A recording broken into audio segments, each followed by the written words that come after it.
Mu muco n'amateka y'u Rwanda hari ibintu byari bihatse ubuzima bw'abaturage n'igihugu kuruta ibindi ndetse bakanabyubaha cyane.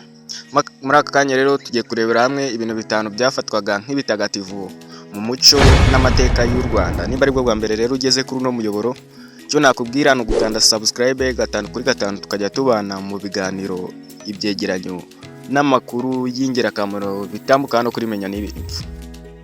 Ibi rero dukesha agatabo k'intwari z'imbanza zubatse u Rwanda rugahana igitinyiro cya Nsanzabera Jean de Dieu, inzobere mu muco, ubusizi n'amateka y'u Rwanda. Ibi rero nubwo twabyise ibintu bitagatifu, twagira ngo dusanishe n'imvugo y'umusirimuko twazaniwe n'abanyamadini, ariko kandi mu kinyarwanda gisanzwe ibi nibyo twakwita ibintu byaziraga cyangwa se ibyera. Ibi bintu byaziraga rero mu muco nyarwanda ni ibintu bihamije igitinyiro n'icyubahiro mu bwene gihugu kuruta ibindi. Ni ibintu kandi byatinywaga kandi byubahwaga mu buzima bwabo bwa buri munsi. Ibi bintu rero babifataga nk'ibyo bakesha gupfa, kubaho ndetse no gukira. Mu ihangwa ry'ingoma y'i Gasabo yaje kuvamo igihugu cy'igihangange cyitwa Rwanda, nibwo Gihanga Ngoma Ijana yashyizeho ibintu bigomba kuzafasha abana be n'abandi bazazungura umushinga yatangiye wo kubaka igihugu kugeza ku ntego zabo. Ibintu rero byageraga ku bintu bitanu byagize umwanya ukomeye mu buzima bw'igihugu. Nkwibutsa gukanda subscribe rero nimba ari bwo bwa mbere ugeze kuri uno muyoboro. Iyi ni Menya n'ibi info, tukugezaho ibiganiro, ibyegeranyo ndetse n'amakuru y'ingirakamaro umunsi ku munsi. Ikintu cya mbere rero yashyizeho cyangwa se ikizira cya mbere nimba ariko twabyita, yashyizeho ikiswe ingoma ngabe. Ingoma ngabe rero cyari ikimenyetso cy'ubutegetsi mu Rwanda rwo hambere ndetse no mu bihugu by'ibituranyi, bikaba aricyo kimenyetso cya mbere cyangwa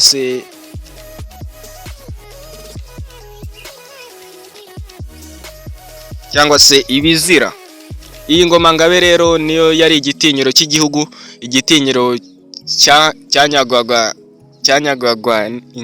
ingabe cyabaga kizimye burundu. Abaturage bacyo rero bakaba ingaruzwa muheto y'ikindi gihugu cyayinyaze. Ibi rero tubisanishije n'ubu ngubu, ingoma ngabe twayita nk'ibendera ry'igihugu kuri ubu ngubu. Ingoma ngabe rero u Rwanda rwagize ebyiri, zirimo Rwoga yarambuwe na Gihanga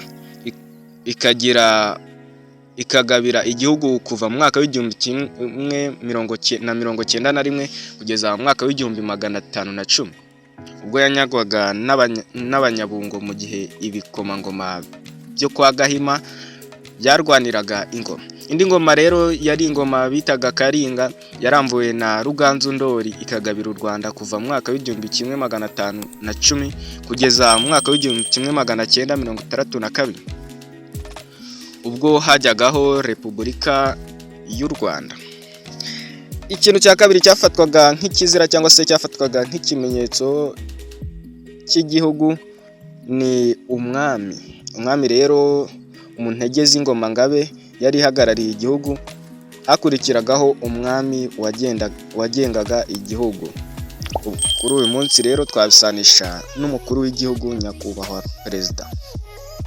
Umwami rero yaragwije igitinyiro cya nyiri igihugu, yaricaga agakiza, akagaba ndetse akananyaga. Umwami ntiyafatwaga nk'umuntu, yari umwana w'Imana agatsinda yavukanye imbuto nk'ikimenyetso cy'umugisha w'ubutware butwara u Rwanda, akaba umuhuza w'inama n'abanyarwanda. Icyo cyubahiro rero yahabwaga nicyo cyatumye aba umwe mu bafite ubuziririzwa n'ubutware bw'ikirenga mu Rwanda rwo hambere. Ikimenyetso cya gatatu cyari inka. Inka yari ikimenyetso cy'ubukungu bw'ikirenga mu Rwanda rwo hambere, yafashije abami b'u Rwanda guhuza ibihugu no kugandura ibyigomeke byarimo gutatira ubumwe n'umutima byatangijwe na Gihanga ubwo yahangaga u Rwanda. Inka rero zahuzaga abakene, zahuraga abakene ikagabirwa intwari ku rugamba, ikaba umuhuza. Inka kandi yacyuraga umugeni mu muryango, abasore n'inkumi bagahuzwa bakabyara bakororoka, ndetse n'igihugu kikabona amaboko n'ibindi. Icya kane rero yari umugabo mu Rwanda rwo hambere yari afite inshingano zo kurinda igihugu no kukirasanira, akakirinda umwanzi wo mu gihugu n'uwo hanze yacyo. By'umwihariko akita umuryango we nk'ishingiro ry'umuryango mugari w'Abanyarwanda. Ikimenyetso cya gatanu rero yari umugore. Abatekereza b'amateka y'u Rwanda bagaragaza ko umugore yagize akamaro k'ihabya ryo kubaka u Rwanda rwo hambere ndetse no guhuza ibihugu byashakaga kugandira u Rwanda. Umugore rero yashyingirwaga mu miryango idacana uwaka, igahuzwa, ndetse no gushyingirana byabaga ari ikimenyetso gikomeye cyo kuba cyakuraho amakimbirane ari hagati y'imiryango. Umugore rero yakoreshejwe n'abami b'u Rwanda mu kugirana amasezerano yo kudatererana cyangwa se yo kudahemukirana. Umugore rero yari umubyeyi ubyarira u Rwanda, akaruhekera, akarukuriza, akarutengera abagabo ndetse n'ibibondo. Icyo cyubahiro rero umugore yahabwaga nicyo cyatumye aba umwe mu bafite ibiziririzwa ndetse n'ubwubahwe bw'ikirenga mu Rwanda rwo hambere.